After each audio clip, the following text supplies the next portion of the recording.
the object of the fund itself and the functions of the fund, and then they created the executive director, deputy director, and the directors, and the appointment of other staff. So we can do it in a systematic way, in such a way we discuss part by part, so that we see exactly what you guys think. But now we can look at the establishment, which is the fund itself, and that's found on page of the bill. I hope you know you have the bill. Okay, so that is found on page 4. This is exactly what they think. Like they want to make it a standalone, where they can sue or they can be sued. They can enter into a contract, just like a separate institution from the ministry, separate entity. Just like we almost have something like that in Nari, almost. So now I'm going to open the floor, and you also have the object of the fund, what this fund is going to do, the function of the fund, what the fund is going to do. Then you have the position of executive director, who's going to be the overall administrative head of the institution. And then you also have the deputy executive director of the institution, and then you also have the various units and how the staff are appointed. So I'm going to hand over to you, whoever wants to come, whether it's Nari or MRC or NRPD, so that we can start the discussion. So the floor is open. Whoever wants to take the floor, you can just. Yes, Doctor. Thank you very much. Because if you look at all the developed countries, they are able to develop because they have research at the forefront. So that all the policies that we are coming up with, they are evidence-based. Yeah. So you make sure that research leads the way and tell you what are the realities on the ground. So if you follow those recommendations, I won't say you made a mistake, but at least you have a guide. And this is what has not been happening in our own case. Because like Nari, for instance, the National Agricultural Research Institute, that has to take the forefront of all research activities in this country. Like you said, when our funds are get into our accounts, we pay salaries and utilities. Nothing is left to conduct research. So when you ask for research funds, you will be told, okay, why not you write proposals and send them out to look for funds? We have been busy doing that kind of things. You'll attract funding, but the people that you are attracting those funding, they also have their own agenda, and then they will direct you towards that. So your own priorities that are on the ground, the things that you have to follow, then you'll be deviated. So a bill like this will help us as a country so that we can set our own priorities and be able to follow it so that we can help this country to move forward. But without that, it will be very difficult. And as a research institute, at times they will tell you, within the Ministry of Agriculture, you have a lot of projects. But projects, they will come and go. A project will be there for, let's say, 2 or 3 or 4 years, but 5 years maximum. And that project is out and is gone. And research activities, some of them, if you start, before it ends, it might even go beyond 5 years. So how can you get funding from those projects to be able to fund your research activities? You cannot be able to do it because they will tell you that, for instance, if you start screening a crop variety that has to go through several stages, the project will not be able to wait for that. So it's a big challenge. So that area, no funding at all. Even if you want to screen crop varieties, you are not able to do it. And as a country, we have to be introducing new crops that can be able to replace the crops that our farmers are working on. New varieties have to come. When we identify challenges, then these new crops can be able to replace the old ones, and we can be able to augment the yield of our crops. And in that way, agricultural productivity can be increased. But without that, it will be very, very difficult for us to move in that. So I think this is a very laudable initiative. It's something that has to be on the table long, long time ago. So thank you very much for this initiative. Thank you very much. Yes, yeah, I carry a bit of a Gambian heart and an MRC heart here. In my interactions with council staff, I see a growth of initiatives like this. Okay, not because on day one they will compete with the European Union or the MRC, but they create an initial environment for growth and development. Okay. Many a times, what I say to people is, once our guys finish their PhDs, they're literally groping in the dark. Okay. But in the West, that's when they get what their fellowships and their research assistantships, and they use that as part of their development process, and then they can begin to compete for bigger grants going outside. So at a minimum, a fund like this that provides basic grant support for the hundreds of university graduates that we are beginning to produce, that's a fantastic thing that we should start with. So when it comes to the functions or the aims and objectives of the bill, I personally support that 100%. Okay. One of the grants that we have these days is to support what we call science granting councils. Okay. There's a very good program in Cote d'Ivoire. They're running it through the national government and the Swiss Tropical Institute. Very, very similar to what you're trying to establish here in Ivory Coast. And when you go in there, yes, they fund a lot of agriculture, but they also fund a lot of health, a lot of this, a lot of that.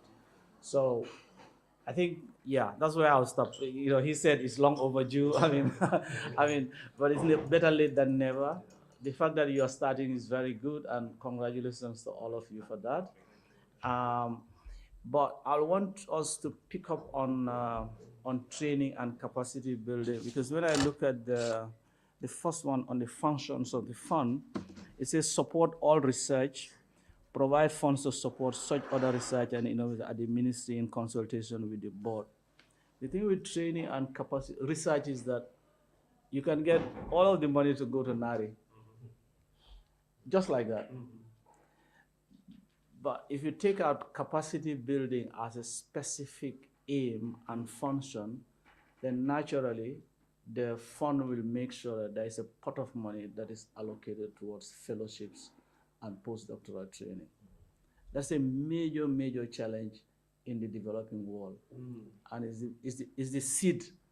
You create that, you generate opportunity for several people. Yeah. Some of them will succeed, some will not succeed. We all know that's how research goes.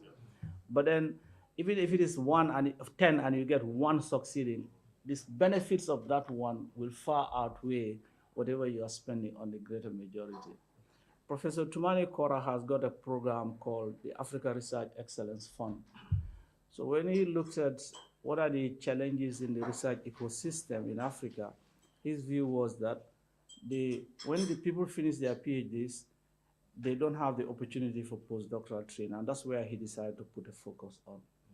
And if you go back after many years, one of the things he tries to show is for all the people that they have trained, how many of them have gone ahead to win more grants, and those grants is what they compute. So he's showing the input that he's putting in, and then he's also seeing the output that has been able to generate to show benefit. So I'll request, if that's possible, to, at least in the functions element A, B, and C, a bit of a focus on fellowships and postdoctoral training and development is something that I'll emphasize. Okay. Thank you. Thank you. We'll take note of that. Maybe on number 5, maybe if you can add an additional function in capacity building, probably on postdoctoral training. That's really, I think Dr. Professor Kora is really doing a good job in that particular area. Now, Keba, do you have something for us now, or you want to say yes, Keba? Thank you very much, Honorable. Thank you. We are really glad to be part of this engagement. Thank you. I just also want to focus on what my brother has just said on capacity building.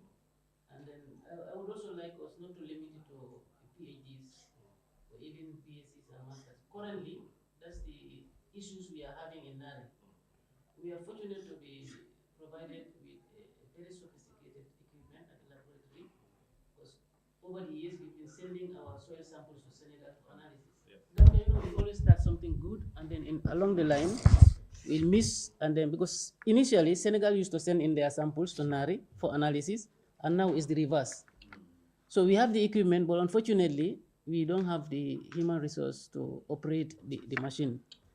Initially, the intention was FAO was going to purchase it, provide us with the installation and training. But I think they waited until when the project was almost close to closure, and then they sent in somebody to come and do the installation and training, which took them only 3 days. So you can imagine, how can you train somebody to operate such a machine?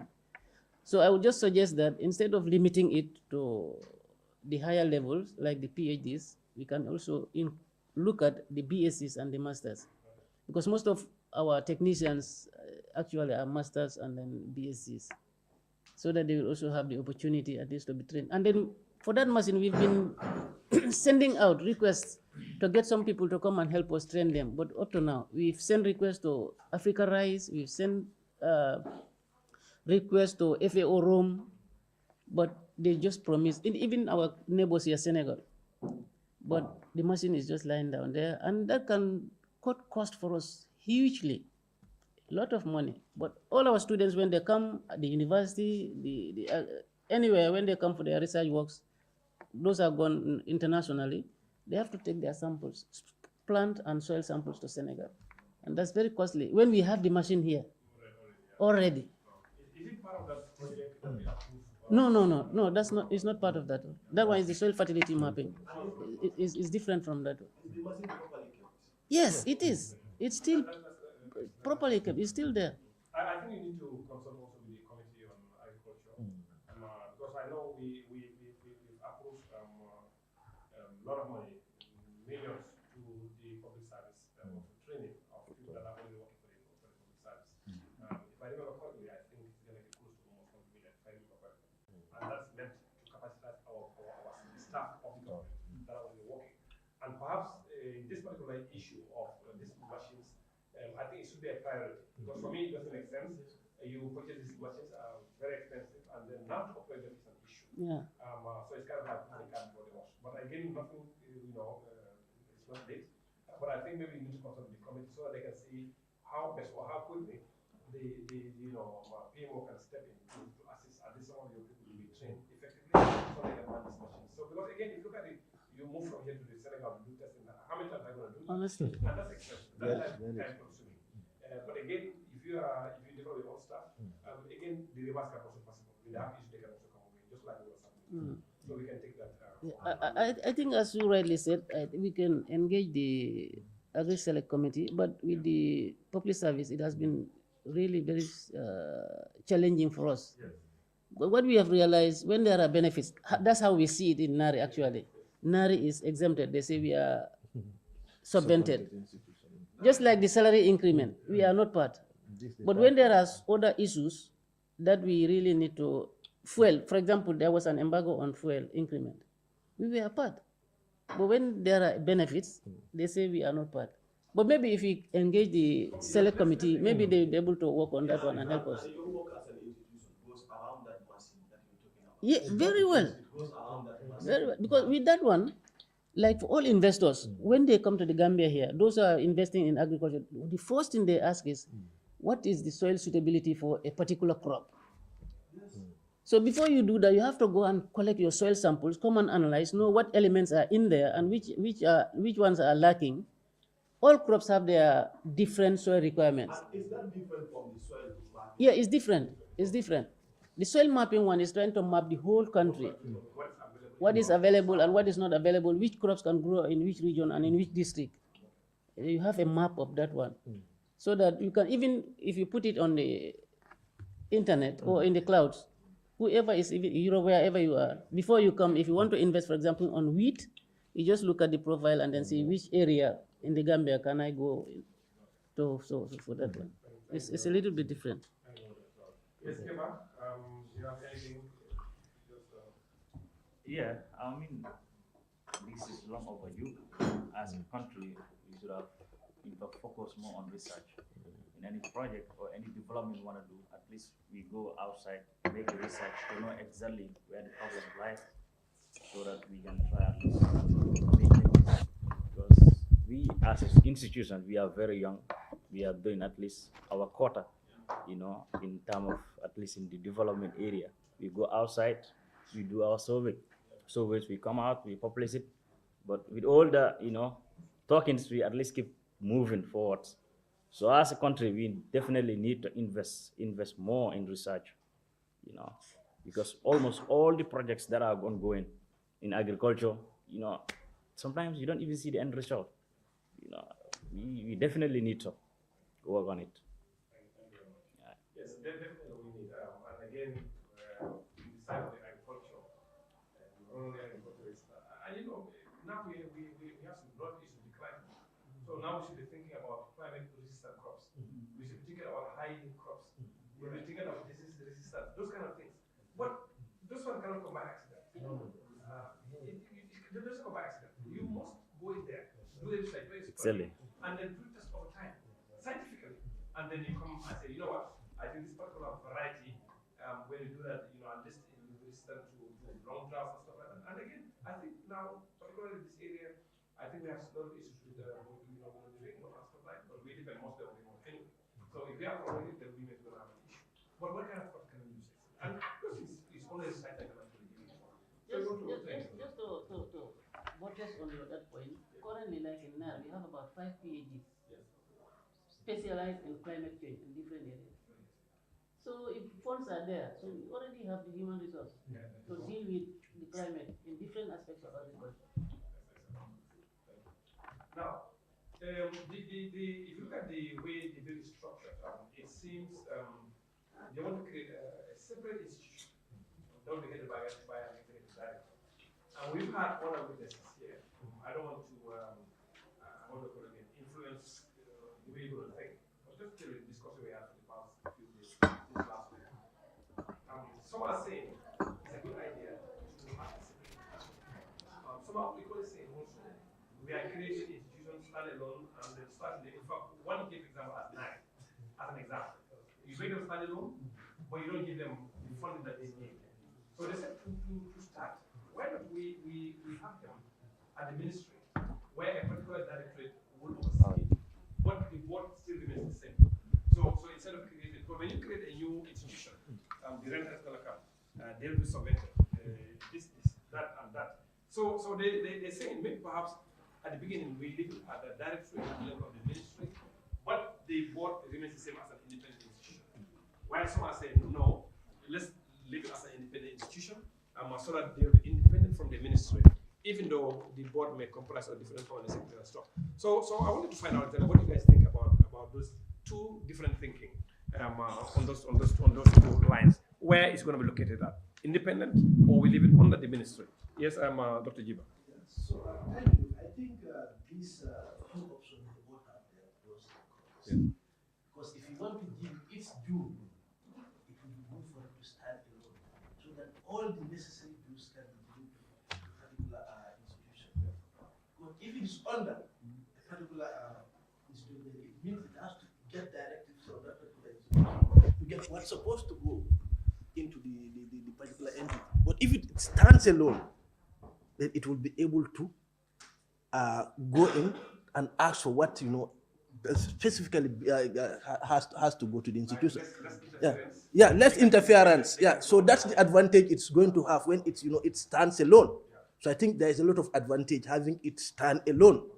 But again, funding issue. But if you have to let it stand alone and you are not providing the necessary funds that have to go to the institutions, then that's another problem.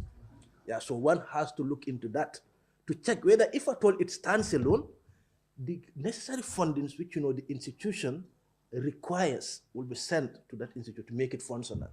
But if that does not happen, then having it stand alone, it will be pointless. But the fund for the starting, because with the passage of time, with the research that they are conducting, they should be able to fund themselves. Yeah, so that's where, you know, we have to look at if we let it stand alone. So what's the minimum amount of funds that, you know, it needs for it to be operational? Can it be able to get that?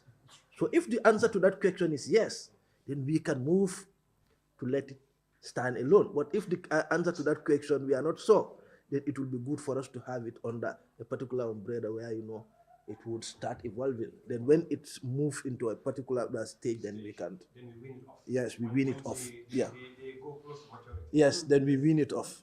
Yes, this question is hinged on the point that you just raised. Very Is it our objective that we're creating a fund, and that fund is being used to support research across the country? Or is it our objective that we are creating an institution that will do research on its own? These are two different things. If it is just a fund fund will not be able to sustain itself. Okay, so that has to have continuous funding from the government. If you are anticipating that they then have to do research, which to some extent is probably not what they should do, we should create a fund, and then the fund is being used to support research across the country. Yes. Which research could be done at EFSTH, it could be done at Nari, it could be done at his clinic Even in separate. his Even clinic, separate. wherever, Yes. because it is then available Exactly. to support the intellectual minds of Gambians generally across the board. Okay, I've seen both. In Senegal, they've got the fund inside the Ministry of Higher Education. Okay. In Cote d'Ivoire, they've got it completely separate as an independent entity, like in the Gambia here. 2 years ago, I was in Nigeria. They were trying to do something like that. And one of the things that they were even asking for was, you lawmakers, you do all these big declarations, okay?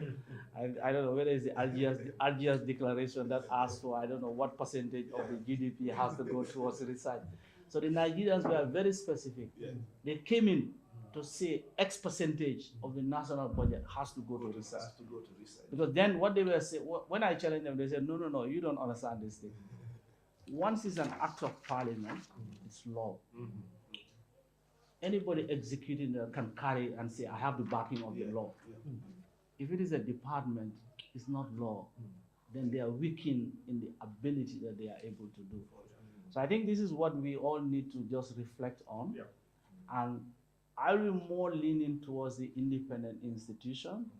But certainly, I mean, understanding the realities of the day, like he says, you create an institution, you have a director, this, that, then all of the money that goes there is all being used for to pay salaries. And people ask you, what's the point about having the fund in the first place? So it's a balancing act that we all have to carefully look at. Thank you. Yeah. Now, before I allow Seth to introduce himself, just to also clarify, the institution is just for funding only. They will not do research. Yeah. Their main aim is to get funding. Yeah. We will discuss later on the sources of funding, how they intend to fund the institution, which we're going to discuss later on in part of the bill. But their main aim is just to gather the fund and then support the institutions like Nari, like other institutions we actually have to be able to do their funding. Yeah, I think so in that better. case, you're going to see that what Nari is complaining about now, yes, we give them money only for their salaries, yes, but then we have a special fund that we create that Nari can be able to tap into the fund, not to wait for any project. Exactly. Because most of these projects we actually have, whether it's in the agriculture, whether it's in the health, they're here for a particular objective. And they will direct you on what to do. It's not like they give you the money, I do whatever you want. No, they give you their own directives. This is what we want, this is what we want. And some of these things like 3, some of these 5 years. So when the project comes to an end, everything comes to an end. So we don't want that. That's the reason why we want to create this fund where we continue to support our own institutions here. They can be able to conduct very researches that we can have. So I'll yield the floor to just one thing on that. So what funds like this, again, from experience from the UK, is sometimes they look at the levels of researchers. Okay. For more established, Doctor, what is your name again? For more established researchers like Dr. Trawale, they will give them what they call program funding. So this will spread for a number of years, anticipating that he will do a particular line of theory and try to prove that. Okay, number one. But at the same time, it provides him the opportunity to embed capacity building and training within that portfolio of research. Okay, so again, the fund will look at the total pot of money available. Anticipate that you'll have people like Dr. Trawale, you'll have people like Dr. Kante who are just coming out of university who also needs to find their feet on the ground. You'll have a clinician sitting at RVTA, sitting over loads of data that he or she is able to interpret and analyze and be able to do research on that. So I think if we are able to anticipate that when we have the Dr. Trawales of this world, what the Crick Institute does is that they give what they call 7 years, and then they close. Yeah, it's not forever. Because he may start something that is also not leading anywhere. So they do the 7 years, they review his performance, and if they think it's good, they renew it again, and then they close. With the anticipation that within those years, Dr. Tawale would have established enough credibility to compete internationally for grant funding. It has established himself. He will now be able to go ahead and do whatever he needs to do. Okay? Yeah. Thank you very much. Yes, Seth, you can introduce yourself with the Yes. colleague here. Good morning, and apologies for coming late. Yeah, no, the fine is here. It's fine. Yeah, it's fine. Good, good. So yes, I'm following the conversation, and I think some of the things that I met, I've already captured also in some of the notes that I appreciate, like what he was talking about in terms of funding. I'm looking at, for me, I'm You not. say you introduce yourself. Yes, I've introduced Yes, myself. yes. My name is Seth. So wait, maybe he wants to know. You know, I know you. So maybe he wants to know you, who you are. Okay. My name is Seth Matijo. I'm the Executive Director, Center for Research and Policy Development, not CEPRAS. Yes. They are now we are all here Yes. because we're all competing to get funding. So we're in the Center for Research and Policy Development, and we mostly focus on policy promotion, democratic governance, and the like. Yes. So we've been in existence since 2018. Yes, and sometimes when we are not happy with you, we take you to court as well. That's part of our Which job. is fine. Yes, Yes, madam. You can introduce Yes, yourself. with me, yes. Hi, my name is Ada Ate, and I'm here with Yeah. Michelle. So you are just here with him only, nothing else. Yeah. You contribute something today. Thank you very much, and then you are welcome, Seth and Ida, for this important conversation. Just to summarize what we have done so far, we are looking at the bill part by part. Yes. The first part actually is just about interpretation, which normally we skip because that's just about explaining a particular word or phrase in the bill. So the second part is actually the establishment of the fund, Yes. the importance, and then the discussion was around whether we stand alone or we have it at the level of the ministry. So far we have had a lot of witnesses, and some are saying this way, some are saying the other way. But at the end of the day, is the committee that will sit and say, you know what, this is actually what we're going to recommend, and that's what we're going to take to plenary. Now, even though it is our responsibility to defend whatever position we have on our report, but the bigger picture is at the plenary. They can go there and say, no, we are doing this, so there's nothing we can do. But we will defend our position as much as possible. And that's the reason why we want to hear on both sides the merits of actually having at the level of the ministry and also the merits of also making it independent, like we have with Nari always comes to mind all the time. And for good reasons also. Struggling with funds. Yes, for good reasons. You create such an institution for so long. Yeah. And then you give them a budget that's meant only for their operational expenses. What do you expect them to do? And then you want them to depend on a project that may go 3 years or 4 years. And we on a project that actually are here for a very specific reason. When Nari have their own objectives for the country, so we are looking at that one. So they also have the head of the institute, like the executive director of the institution.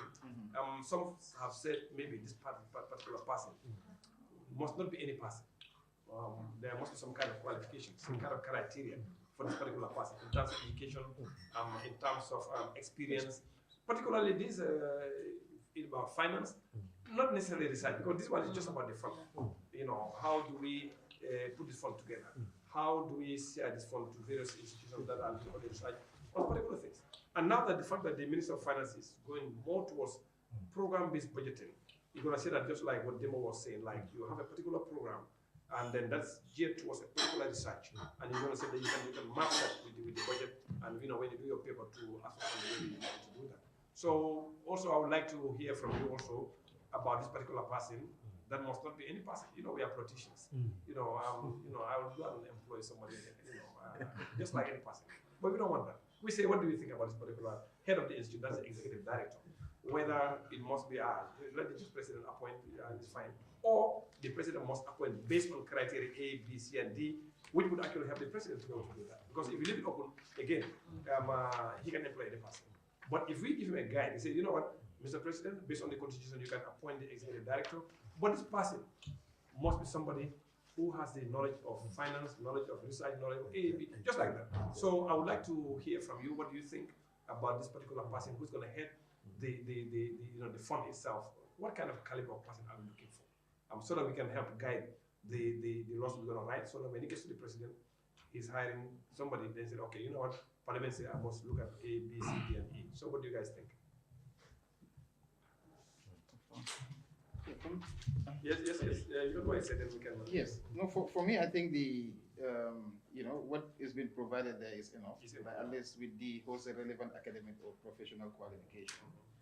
And usually when you talk about relevant here, at least I think it's going to be PhD, because that's the more relevant somebody can have.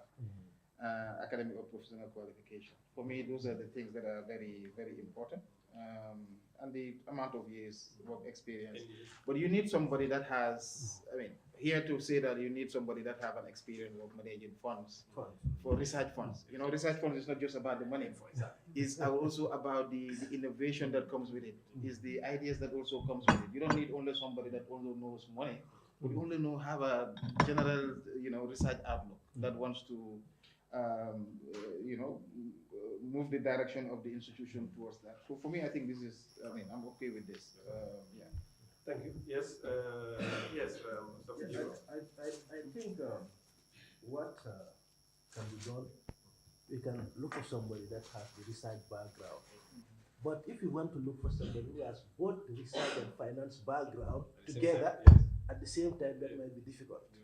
But if you have maybe separate within the same institution, you can have somebody with research background, somebody with finance background, so that they can work together. Yeah. But otherwise, looking for somebody maybe who has all this in one might be very difficult. But if the document can make it clear, so that you have somebody with that research, because the funds are meant for research. So somebody has to be there who has that research background and can be able to approve to say, okay, this is relevant, this is not relevant. That is very important for it to be there. Because otherwise, if you bring in somebody who has already maybe financial background, some important things will be there where the funds need to be channeled to those things, and you might not see that. But if you are working with somebody who has research background, somebody who also has financial background, then these two can be able to complement each other. So you are suggesting? I'm suggesting maybe the criteria would not be one person having all this, because that would be difficult. Because I have PhD, but if you ask me to do something on finance, I might have some challenges in that area. But if there is somebody who can be able to work with me, then together we can be able to complement each other's effort. So I think the bill can specify those criteria. They can all be captured, but not necessarily all in one person. Yeah. So you are suggesting like the head must be an expert in research. In research. So that because we are going to take the main decision. So that person has to have research knowledge, research background, so that you know where these things, the relevant areas where those funds need to be channeled. That's what I think. Can I say something? Yes. Yeah, I like but the thing is, as a researcher, you apply for grants.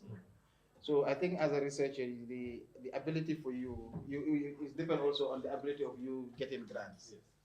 Yeah, to what extent you're able to develop proposals, able to attract funding and all those things, which are very, very critical.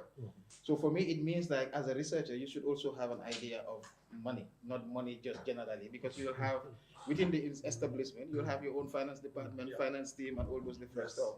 But so then this is a way of what should be the priority, and that's why I also wanted, maybe we'll get to that part. How would the bill prioritize what sort of research we should invest? Money, it's not every research.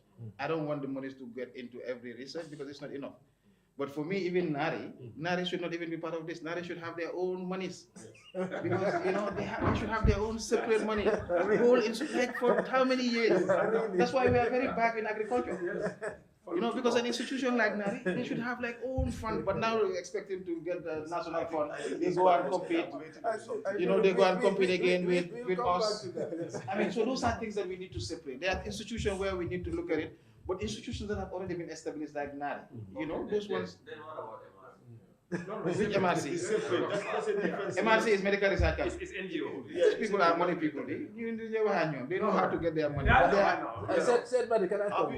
I think, Chairman, we've talked about this issue. You see, Nari as a research institute, we are working with international partners. It's not that we are not getting small funding, but these people have their own agenda. Yes, it's interest. Yeah, it's interest, and if that interest is not in line with your country's interest, that's where the problem is.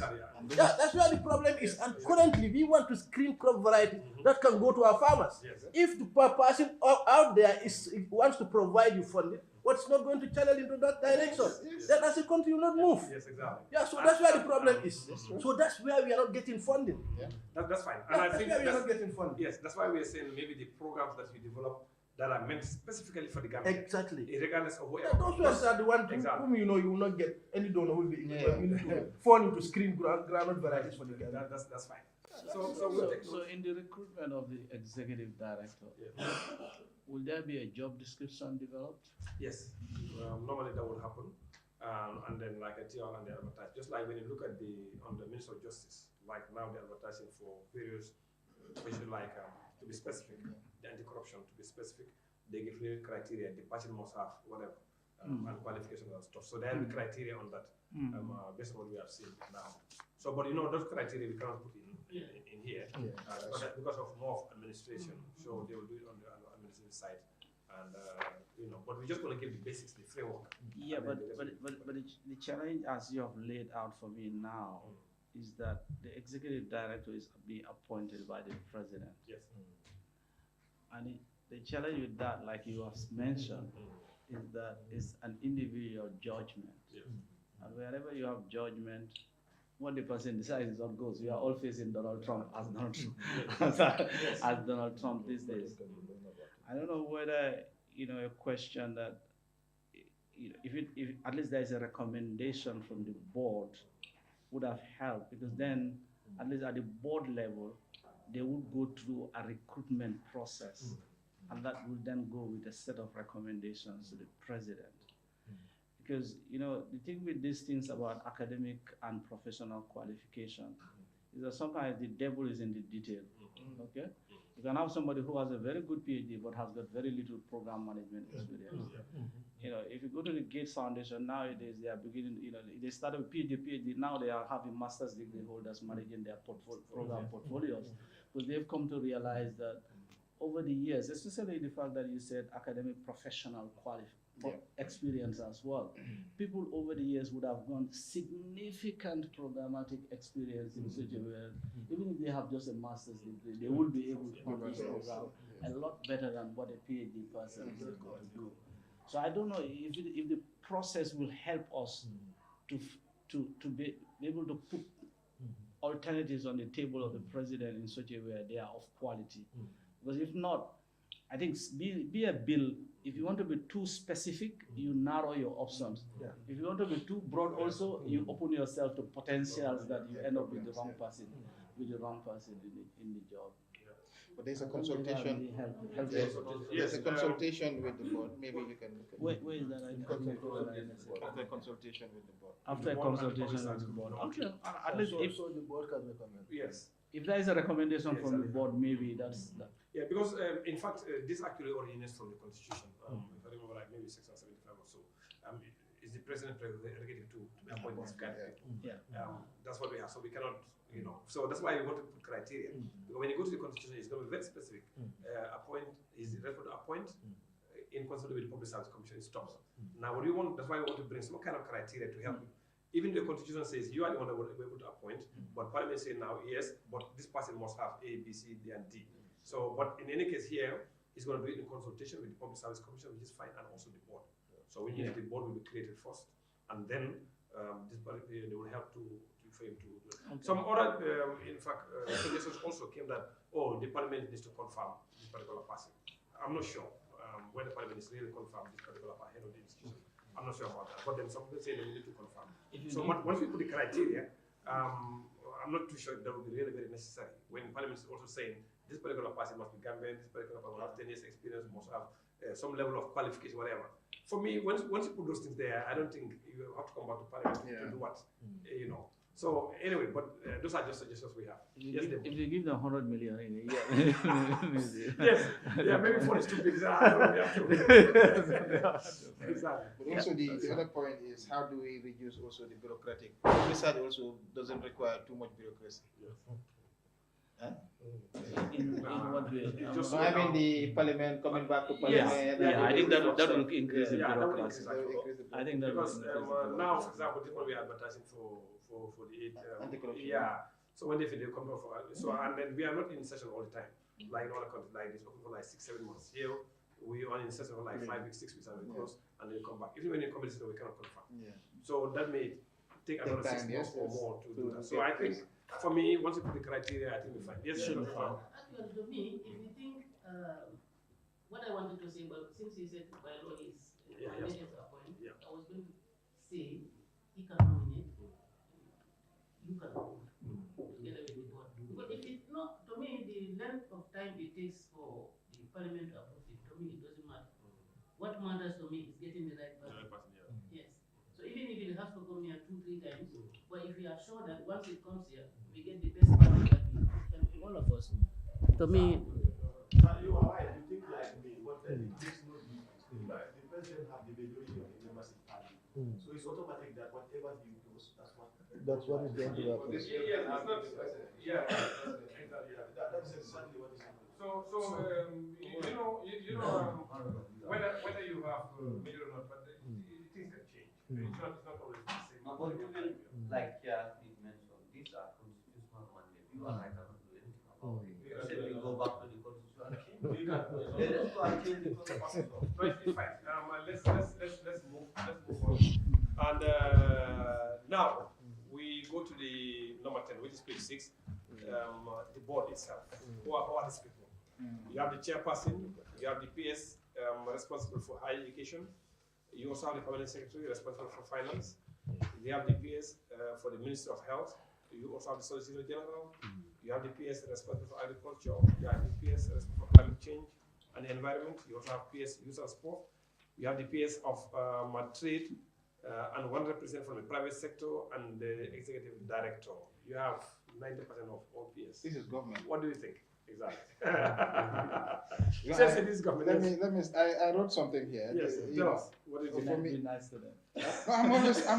No, it's okay. You see, that in fact, this is why we first have to meet with Yes. the ministry itself, Yes. the minister of finance. We met with all of them.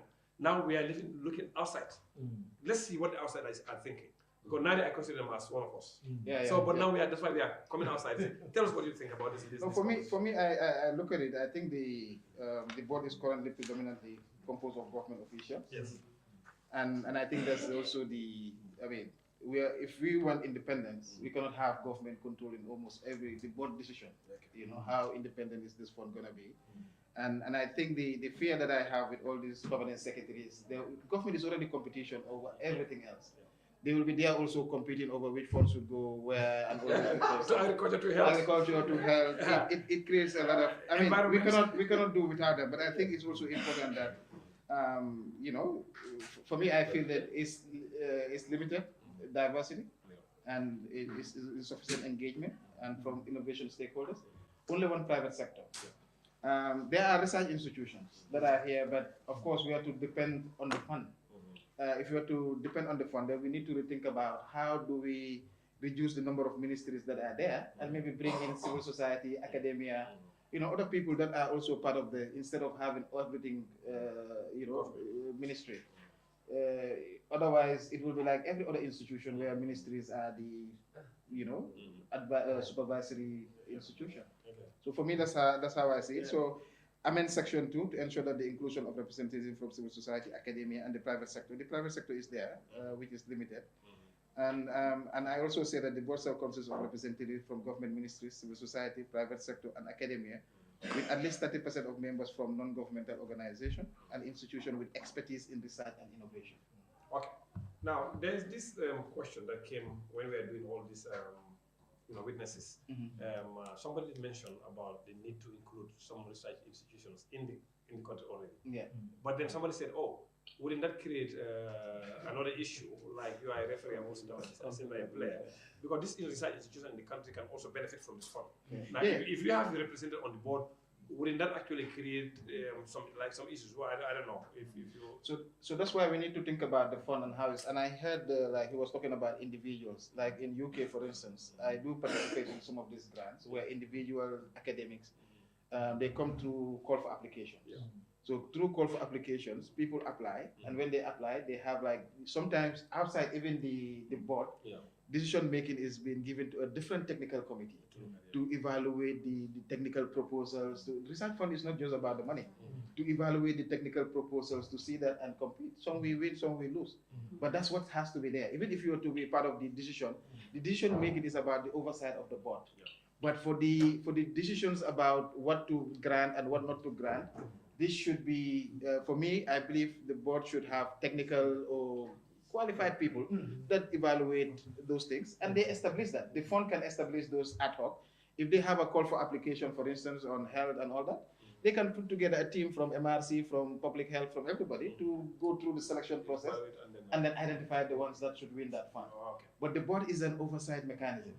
An oversight because the fear that I'm having, you have too many policymakers, no researcher, and this is to go to fund for research, is to go to innovation, and these guys are there just to see which ministries get more money.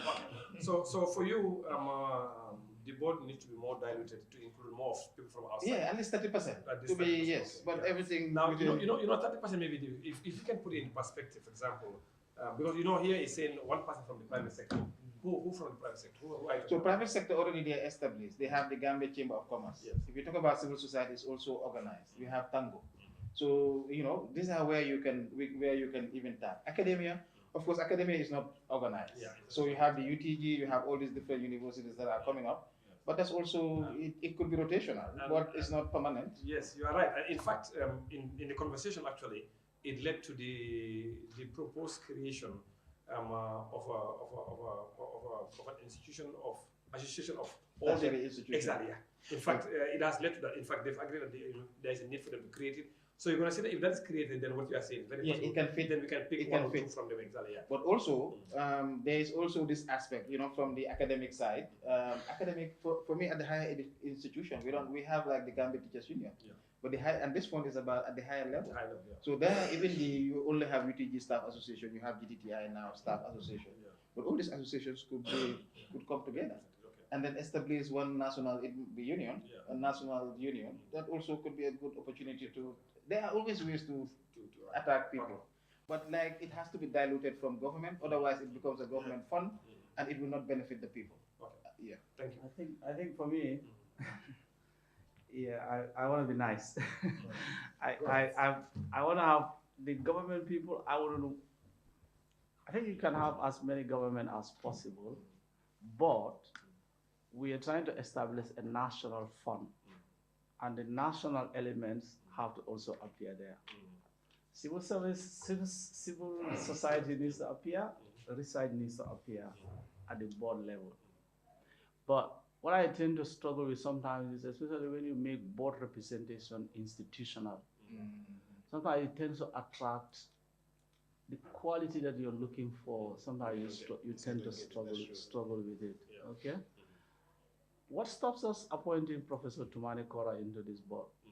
What stops us from appointing, an individual who has worked, extensively across Africa? Something Jane at some point, Yes. Dr. Lavin Cisse, who was at, we need to look for expertise, real expertise that is going to help generate a lot of international funding to come into the board. Totally agree. That is going to help in terms of the programmatic allocations. Okay? Because that's what I see at the board level. Yeah. I don't see the board determining whether they are going to give Setmati $15,000 here or they are going to give Honorable 50,000. That is at the committee level. Okay? That's where the expert committees do. And again, I'll come to that. I'll link it with this because when I look at the subcommittees also, I asked the question whether the subcommittees also included external members or is just the board members only.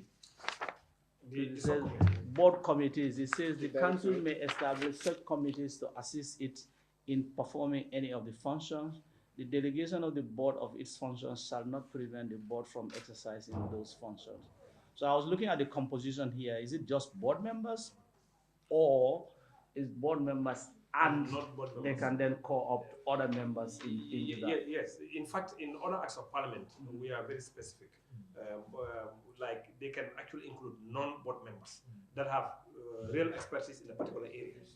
In fact, that was highlighted, which we have captured also. Okay. But you can create a board, but you can also add people from outside the board. Yeah. Non-voting, they cannot vote. Yeah. But they can give you some expertise in a particular area. Yeah. So we can capture that as a recommendation. Like not only the committee can consist only the board, but non-board members with particular expertise for a particular area. For example, if you are dealing with a particular area with health, for example, then people like Tumane Prof, they can come to mind. If you are dealing with things in telecom, then you may have somebody. In the social sciences, for example, you can have people like said and etc. Yeah, Something along those lines, you know. I'm not qualified yet. I know, I'm just saying. It's just an example. Still, Yes, I'm just an example. So I like the conversation around the board because obviously when I look at it, I counted 11. Yeah. And number one, the board shall appoint it. So the number 11, the fund executive director appointed by the president, and he or she shall be the secretary to the board. Yeah. That's what 11 says. Then the third point below that says the board shall appoint a secretary to the board from amongst the staff of the fund. We've got that one. So I just picked that one. That K will be removed, or 3 will be removed. Okay, then perfect. Then there was something called ex officio. Okay? The number of ex officio members was not defined. Yeah? So then I was anticipating that the ex officio was where you were anticipating to bring the experts, the outside expertise into the board. And then there is some point where it says the quorum at a meeting of the board is 9 members.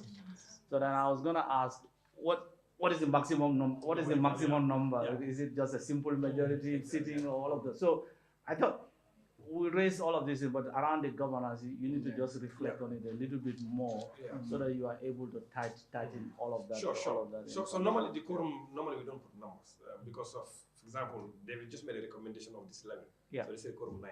Yeah. But when this changes, we add or we reduce, 9 is irrelevant. So that's why now you don't want to put a number. You can say the majority, for example. Exactly. And, like that. So when you do that, then you are covered. So if you have 10, when you have 6, you are fine. If it is about 7, when you have 4, you are fine. If it is 5 only, then you have 3, you are fine. So we've also taken note of that, just to ensure that we try to move away from the number and just say the majority of the members of the board. Okay. But please, then my summary, please include experts No, outside in fact, as much as possible. No, we have a recommendation and also about that. do with the individuals Because that you can look we at. We have a recommendation about that. I cannot remember from where. One of the witnesses actually said the composition of the board itself matters a lot to attract funding from outside. It matters a lot. And then if you have people that are well grown, that have been researched for years in the international community, once they see them on the board and then they write a request, they say, Dr. Dimbo Kante is there. We know. So you bring more credibility to the board. We've taken note of that. And that's the reason why we are still asking like the membership. The people from the outside, it matters a lot actually. Now, the other area also about the ministry, you have permanent secretary, over 7 or 8 of them. Some actually have said, why permanent secretary? Why can't you just say a representative from the Minister of Finance, not lower the position of a director, not lower the position of a director? Because of, if you look at the PS at finance, he's in so many boards, more than 10, all over the place. Will it be very effective? And what you also want to run away from is today, they may send Mr. Dembo from Minister of Finance to represent. Tomorrow, they may send Madam Fatima to represent. So you're going to say that particular person from the Minister of Finance may not have that background knowledge about what actually has transpired before. So the way the PS are being moved, like exactly. nobody cares. So, like, 5 minutes you are away, 5 minutes you are away. Exactly, So we've taken note of those ones. Can I say something? Yes. Like just what you have said. What can the permanent secretaries contribute towards this? You understand? In terms of ideas, in terms of coming up with solution. Because at the time they are seated at that board, they are exhausted. They are not even thinking. They have other commitment elsewhere. That's what they are thinking of. So putting them there actually will not bring any development to the research institution as we want it. Actually, I think, for example, the one for finance is very important for him to be there. Because of they are the one who prepare the budget and the parliament. Yes, and education. When he made those suggestions, I even put my suggestion last. Because when we think about it again, see, a fund needs an independent institution. Yes. It needs independence, and independence also comes from, you know, the board. You know, and so we cannot talk. But for me, wherever government is too many, I don't see independence there. No, there's monopoly already. Yes, there's already that and the internal dynamics, but the individuals, because I'm part of a community of Gambian scholars. The Gambians, we always look at here, but the Gambians in the diaspora included, from universities, from all over, with all the experience. Even recently, there's this guy that won a Horizon Research or clinic something, I don't know, something now. Yeah, there are quite a lot of them outside, and these are things that they will be interested, and these are the people, because the fund has to be able to generate as well, to make its own money.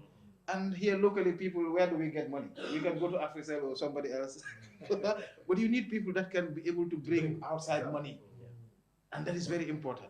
And this is about research and outside, because and you can be able to connect that, and that's why I'm also, and we get to that point, and how this money is also going to be used. Because sometimes, like they were talking with Nari, only salary, you know, you have to say, you put the cap, only 20% for this, the rest all goes to this. That's how you do it. Okay, thank you. But the other guys, Keba and others, Keba is part of us, so. Keba. Yes, Dr. I Traore. just wanted to focus on what you said, I've just said for the permanent secretaries. I think we are giving witness to that. All our board members, including chairman and his vice, they are all permanent. And we have the issue of representation. Finance has never been coming, and they are very important in our issue. They will not even come. Yes, they have not been coming. Oh. So I think it's better we make it close. That will indicate that maybe a director or whoever. Not lower than a director. Yeah. Otherwise, you put them there, most of the time, before even they come, they are already there. Some will come when you are almost closing. Or they are moved, you are here 1 year or so, then they are moved to another one. Somebody else comes in new, then you have to start from scratch. And when they come, they don't show any sign of interest. Oh, that's They're overwhelmed. They're overwhelmed. Okay. Yes, Dr. Jibo. So I think in that regard, the relevance, the individual who is going to be part of the board, individual is present, the relevance needs to be really looked at to make sure that this party is relevant in this board. Whether it's government or outside government, I think we should not do that. Because the relevance of the individual, this is what we have to look at. And if you are sure that this person will be relevant in the board, then he has to be there. But when it comes to sending out money to institutions, I don't think the board would be the one to do that. There can be committees, because that is how it happens. Even if you call for proposals, there are people, experts, because they will say, we want proposal in this area. What is that if groundnut yields are bad? So you want proposal on new groundnut varieties to screen that. There are experts who can be able to vet that. Maybe that's how those experts are not within the board, but you can identify them and you channel those proposals to them to sit down and look at it. And then they will recommend whether this should go through or it should not. So if they give a recommendation that this is something that needs to be funded, then the board has to act on that. Thank you. Yes, Kema, you have something? Oh, you're fine. We're fine. That's fine. So essentially, it seems we are saying that the composition of the board needs to be really looked at, particularly including people that are in academia and people that actually have a lot of experience in the research that may be even able to attract funding from outside. And besides, also, we need to have more people from the private sector to balance the board itself. And also, lastly, instead of saying permanent secretary, you say a representative from a particular ministry, if they are relevant only, not below the position of a director. I think that we have concluded here. So it seems what we are even saying now, the other witness almost the same thing. You know, like relevance is very important, and people are able to attract. And so, if we're going to include or increase the numbers for ministries, gender is not there. Minister of Gender. Yeah, I don't see it there. But You are adding. Yes. No, we can. So when I was looking at the ministry, because gender, women issues are very critical. We cannot do research. Agriculture is not critical. No, it's there. Agriculture is there. I'm No, talking it's about there. gender. Agriculture is there. Agriculture is there. So whom are we going to delete? No, you see, there's also what they call mainstreaming, interdisciplinary issues, and all those things. You have to bring the voice of women also. No, I would have loved all of them, but like you said, and I understand what How are Bahman they said, some of them are overloaded. gender is You bring them there, They just are like men. dizziness. The PS is man, I think. I understand that. Most of them are overloaded. So I'm just saying, in case like you're going to maintain the ministries, the Ministry of Gender should be included. Because it is also about inclusion and representation. Because when you're doing that, you need to think about the wider society. Me, I'm for civil society. I think If you ask me, like you said, relevant, maybe 4 of them can represent the whole of the government instead of all of them. Yes. Well, I think what Sid is trying to allude to is like to ensure we have this the infusion of cross-cutting issues. Yeah, cross-cutting issues. Because agriculture fine, health fine, but women issues also. Good. And there is no better person than themselves. I to be like able to that one. push it there. Yeah. So, no, fine. So I think that's okay. And anyway, we're gonna not take note of all those things there, and then as a committee we're gonna make recommendations to see. But I think the majority is like we need to include more people from the outside with relevance itself. Now let's go and find out where is the money gonna come from. That is the source of funding. I'm skipping some areas like which is not here, but I think the key, the board, the funding itself, and then what the board is going to do. And then that's going to be part 4, which is on page 11. On page 11, that's part 4. That is the sources of money, the sources of the fund. Where is the money going to come from? Now, based on what the minister actually has given us here, he said money is appropriated by the National Assembly, money that accrues from the fund, investment made by the fund, money is borrowed and raised from local and international capital markets, money is borrowed and raised through trusts, fees, other monies earned by the fund in pursuance of its function, grants, donations, etc., monies received by the fund by any lawful source, etc. So they've listed where they think the money is going to come from. So, and we would like to hear from you what you think, or if you think that there could be other avenues where we can also get funding, also you can let us know, and the committee is going to take note of those things. So that is what the ministry is proposing as the sources of funding for this National Research and Innovation Fund. Yes, Dr. Jiva. For me, since this is a national issue, Yeah. I think government should be as serious. Because we don't want to go back to the same problem. Going for funding from the donors. Okay. Like I said, they are their own interests. Yeah. So it is a national issue, and we are going to take these funds to channel it to address national issues. Yeah. So if you are looking for funding outside, if those people are not taking the same line for them to provide continuous support, it can be difficult. Okay. So even if we are, it's not bad to look for funding outside, Yeah. but let's not rest all our hopes on outside funding. If we do that, it will not be sustainable. So we should come to the percentage to say, okay, the government has to make sure that it provides this amount of fund to this particular committee, for it to be able to do one of the things that has to be there. Otherwise, there will be no sustainability in it. So I think we have to make sure that that is captured in the document. To say, government has to take the leading role in providing the funds. Without that, it's better we forget it, because we just going to go back to the same to the initial point where you are still struggling to get any internal, especially research funds nowadays. Yes. Because a lot of people are looking for it. When you go for proposal, they are coming from all over the world. So getting those funds sustainably is a challenge. And if you get it once, you will never get it again. Yeah, Okay. it has to be at center stage to make sure that they take the lead. Okay. So essentially, the bulk of the money must come from the Gambia government through the National Assembly. They appropriate a particular amount of money every year. Some actually have gone to the extent of saying a percentage of the VAT that we actually collect and levy. And I give an example. Like, for example, in 2023, the total approximately the VAT money was about almost 3 billion. So if you take 10% of that, you are talking about almost 300 million. In 2024, in 2025, the budgeted amount for that VAT is about almost 4.4 billion. So if you take 10%, that is about 440 million. Some actually have gone to indicate percentage, but these are just witnesses that are telling us. So then we have to tell them what the budget was and what was the actuality that we actually have. So we can take a look at all those things here. Some actually have gone to the extent of saying, we contribute to ECOWAS, we contribute to the African Union. A percentage of the import goes towards ECOWAS and the African Union.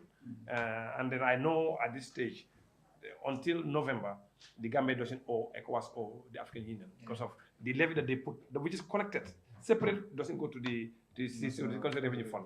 They're able to sort out African Union, they're able to sort out ECOWAS without them owing anything else, unlike other countries. So some are saying, okay, why not we also think about the same line so that we know that this money will come?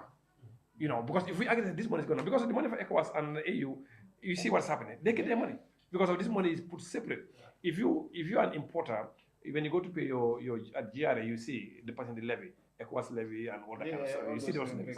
So those levies actually are put aside for that. So some are saying maybe them the research, maybe we got to do something like that. We put a percentage, or that we put aside. So which means there is nothing like this or that straight for that one. You don't put anywhere else. Some are saying that. Then the other one also, we have this petroleum exploration where the Gambia has given license to some of these institutions to do exploration. And we are aware that there's a particular amount of money they pay every year that goes to research and capacity development. Maybe a part of that fund also, whatever it may be, maybe you can take a look at that. There's also other levies like the education levy that is charged to companies that operate in the Gambia. Like when you how do you call it again? Annual turnover is more than $1 million. You pay almost 100,000. And for 2024, I think they collected about 62 million, for example. 75% of that is going to support NACA, actually. That's NACA. NACA, you don't give them particular subvention, but that money that we collect, it goes to them straight. So someone is saying that, okay, if they get 75%, so what happens to the other 25%? Can we get some percentage towards this funding also? So these are all levies that we can talk about, but we also like to hear from you. Maybe you can, there's some kind of money somewhere that you think we can. You can see the money here. Yes. You know it better than that. Like you are saying, No, yeah. I think the law needs to be very specific Exactly. and ask for it. Once it's provided, then you know you're going to do something. Exactly, yeah. If you leave it to the judgment of an individual, nothing's going to happen. Yeah. So that's when I saw it, that's the first thing that came to my mind. Like, look, we need to ask for a specific percentage or something that is going to be allocated To that one, yeah. In fact, and I disagree with my colleagues. yes. If the fund is working well, the fund will generate funds. Yes. That's my belief. Exactly, Okay? Of course. Science is such that if you're doing well, you generate more money. Yeah, attract. Correct. If you're not doing so well, Yes. you tend to struggle. Very well. Correct. If Donald Trump comes in, You are very right. You are right. No, I mean, Donald Trump will come in. You know the- I've had 20 years at the MRC. Yes. In that 20 years, I've seen the European Union come up to establish a special fund for clinical trial research in Africa called in the city where they put in billions. Okay? I've seen the Bill Gates Foundation Foundation. establish, private they sector. start putting money into. I've seen the MRC come up and create a specific pot that is directed at development of African researchers. So I think my point is start. Yeah, it's the planning, yes. Yeah, but Do it well. And attract, and you able to attract. Then go on. but also if it is unable to attract fund, then the use of it becomes minimal as well in the long run. Because who can continue to spoon feed you throughout your life? Nobody can continue to do that. Yeah, but then the issue is also, that's why also we need to take it. Because research is should be a national priority. Exactly, yeah. You see, every department in this country, even National Assembly, you have a research Yes, department. we do. Every institution must be able to do that. We're talking about R&D. It's about part of the innovations, development, and movement. So it has to be there. And I totally agree on the levy. These are all not sustainable ways of getting money. Waiting for somebody to give you money. Waiting for National Assembly to appropriate. Today you can appropriate 150. Next minute some other player will come. You say, okay, no money for you this year. So for me, the levies is the most. That one, at least with all. I don't know where you're gonna get it, but at least there needs to be a levy which is permanent. Yes. Another way we can be able to get funds sustainably is when this particular entity is established and running, and we start providing research for any research product that you know is generated. For instance, you come here and blue flies that is channel into the market. Correct. So the sales from that, yes, 1%. Yeah. Perfect. Because a research product Yeah. that you have said. Good. So any research product that comes. So you make sure that at least a levy is put on those projects. Very that well. they go back. So Back. those things can be generated. Very well. That can be some way that can be a way that we can be able to get this fund. Very well. So if researchers are put to that, they work and they provide something that you know is standard into the market. So make sure that Of course. something goes back to them.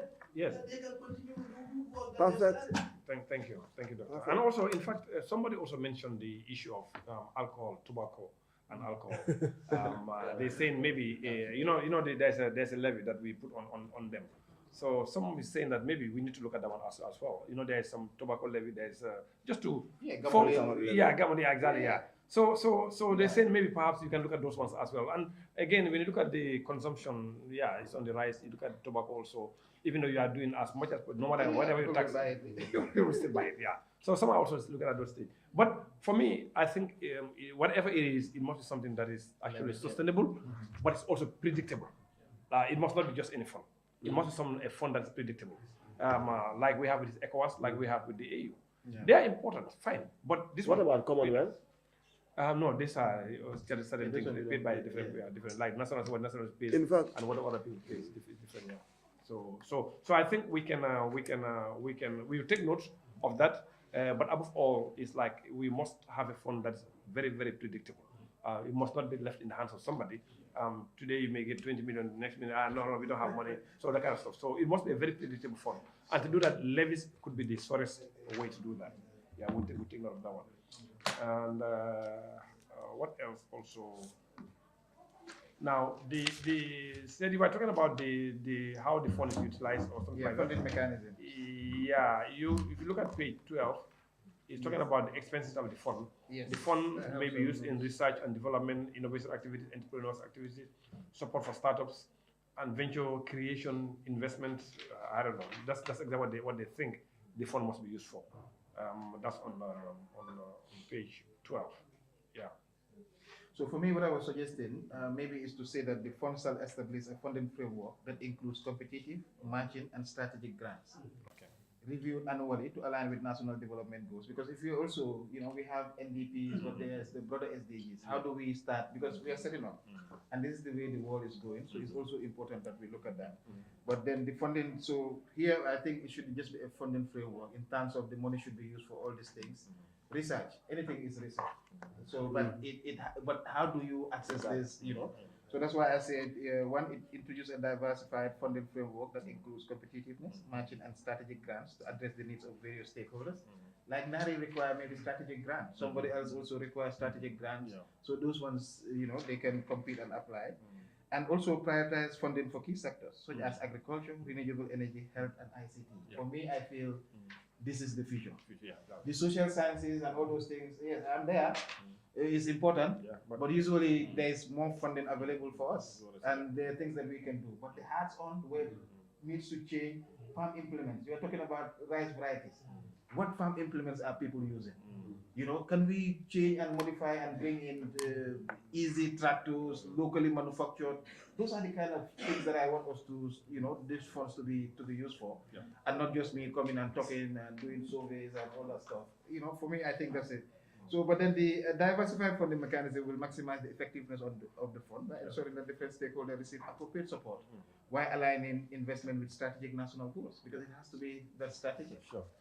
Otherwise, like, look at a guy funding. Exactly. Yes, Dr. You Yu. see, these research funds, they are not there just for the sake of providing They are not there for that. So that's why the committee has a big role to play. The research or the board. So they have to first sit to check whatever this fund is going to be spent on. We have to make sure that it's relevant and it's going to take this country forward. So they have to come up with those issues. When those issues are on the table, then they can call for the relevant institution to send in proposals that are in line with that. So that when those proposals are evaluated and they are accepted, then they are going to address the problems that they have already identified. That's right. So in that way, you can make sure any fund that goes out will be very relevant. So essentially, I think if I understand you right, what you said, it's like the fund must be aligned to our national priorities, particularly the National Development Plan or the SDGs. And in fact, and I think if you do particularly the SDGs, in fact, it can also even attract. It can also attract a lot, exactly. So, This one is the way you frame yourself. They say, but I also have another observation on that, overemphasis on administrative costs. Because it's always very clear. In this country, we have to say this, at least 20% administrative, so that we will not get everybody being appointing people. And I like that. Yes. We can actually do some kind of math. Yes. For example, you have the executive director, you have the secretariat, you may have some finance director, whatever. So you calculate in such a way that you said, okay, you know what? Every year, the fund that we give you from the government, for example, 20% of that fund must not be, more than 80% of that fund must not be used for, administrative costs. And in that case, you can put a cap on number of employment. And that's the reason why, who is going to employ who? They say that the board will employ. And so I say, no, the board can employ at a certain level. But then after, the executive director can appoint with the approval of the board. But it must not just be left open. Because if you do, you may end up getting 30, 40, or 50% of the fund being utilized on administrative things. We doesn't make any sense. Instead of the actual reasons of the research. So, and I think we can take a look at that and put maybe perhaps put a Put a percentage, cap, yeah. a cap where 80% of the monies must be spent on research. Research, yes. Then they can manage the other 20% however they want to manage it. Yeah. If they don't have enough to employment, then they just take key people Yeah. and then they So you know, Because they even move if the committee, when it comes to people applying and then you creating committees, Yeah. you know, usually what other funds do is they go to academics with expertise in that particular area Yeah. and say, come and help us select. Yes. And that's what they call the peer review. They peer review and then they identify. You say, okay, this one do. They score. Yeah. They score proposals, Yeah. and you don't have to pay those people. Mhm. So instead, you manage it in a way that Yeah. the resources that we are generating goes direct to people that or the state that should benefit from it. That's right. Yes. That's why we are saying that it was deemed necessary for this to be fit into a particular ministry for the meantime. No. That way you're not getting the independence. Yes. When you fit it in the ministry, even the ministry. There are things that he said. I have a question on those. Yes. No. Yeah, even the board giving policy directives, the internal runnings of the ministry should be cut off. The board, the funds, people independent must be able to do that so that we can We have established commissions that are very useless, and we have given them the independence. And here we are talking about research, and research. No, wait. Wait. No, that is my opinion. Hold on. That is my opinion. Hold on. No, Biram, you just take it one at a time. Yes. If you all, no. If you both talk, we will not understand anything. So let's take one at a time. He had the floor. Allow him to finish Yes. with his own opinion. I just want No, wait. Allow him to finish what he wants to say. Whether you agree with him or you don't agree with him, that's fine. Well, he's here with me, he's addressing me. No. Oh, you're addressing the floor. Okay. Go ahead. Okay, Chair, So he I said, address the chair. don't look at him. Just look at Okay, the I camera. am addressing the chair. Exactly, yeah. Look at the camera. Now, we are saying that research is development. Research is progress. In the absence of research, we cannot actually compete with anybody because we will be working blindly. You understand? So, as sensitive as research is, to my opinion, should not be under a ministry. I think it should be independent. Yes, and that's my opinion. We have managed many commissions that are unnecessary, and they are there. And what will be wrong if we are serious in terms of development to put the fund into research so that the institutions become independent and function independently? They generate whatever we want them to generate for national interest. Yes. So don't address it. No, I'm not addressing. Chair, we are all auditing the same stuff. Yeah. We are trying to address an issue that we are not moving. We are not moving because we have these institutions independent, and most of the money goes to payment of operational cost. That's why we are saying, okay, we will begin with this to run away from that operational cost so that we can generate and start moving from a ministry. Then after it, we relinquish this institution to go and stand alone. But this is what we are trying to figure out, because it's all have pros and cons. You have an institution that is independent and it cannot function. At the end of the day, we blame that most of the money, all the money that we give is going to operational cost. So we put this again, we are repeating the same thing. Yeah. And we will not move, we'll go back to the same place. That's what I'm trying to remind him. Maybe he was not here at that time. No, don't address him. I said address me. Yes. No. Yes, okay. Not even Yeah. Bakari, Yes. but the one who came Okay. after we start discussing Yeah. that issue before him. Yeah, no, That's it's my lecture and Okay. himself. No, it's fine. I think we are just looking at holistically Yes. what is the best situation. And in fact, the issue of the having at the ministry came because the ministry brought three bills to us. And each of them, one of them is the National Research Fund, that we are dealing with right now. Then you have the Student Loan Scheme Fund. Then you have the Tertiary Higher Education Fund. And each of these bills is creating a separate institution. That's actually what brought our attention. And the Minister of Finance was also here as a witness as well. They said, okay, Honorable, you are creating all these institutions. At the end of the day, we may have some difficulty to fund all of them. Just like we have with the Nari. And if you don't mind, we just give small. At the end of the day, what happened in Nari is not going to happen in them. So they're saying, why don't you, for the meantime, have it at the level of a directorate at the ministry, and then gradually you win them off when they become mature, when they become stronger. That's how the convention actually came. So we are looking at both, and and each of them actually, to be honest with you, have their pros and cons. For me personally, their independence, I love that, but I'm also worried about what's actually happening in Nari now to also happen to them, because I know what happened when you look at the budget Nari sometimes. you laugh. What's actually happening? And you give them money. 90% of the money goes to operational expenses. How would Nari be able to do a research? So we are looking at both, and then we're going to continue to consult with other witnesses. And at the end of the day, we will take a position and make the recommendation to the committee. Yes. Them. What independence does Yes. is that you get qualified people. Yes. You put it inside some of these ministries, you will not get the right type of people, and they become moribund. It will be the egg and the chicken. Okay. You go around in circles, and they will be complaining, we are not getting money.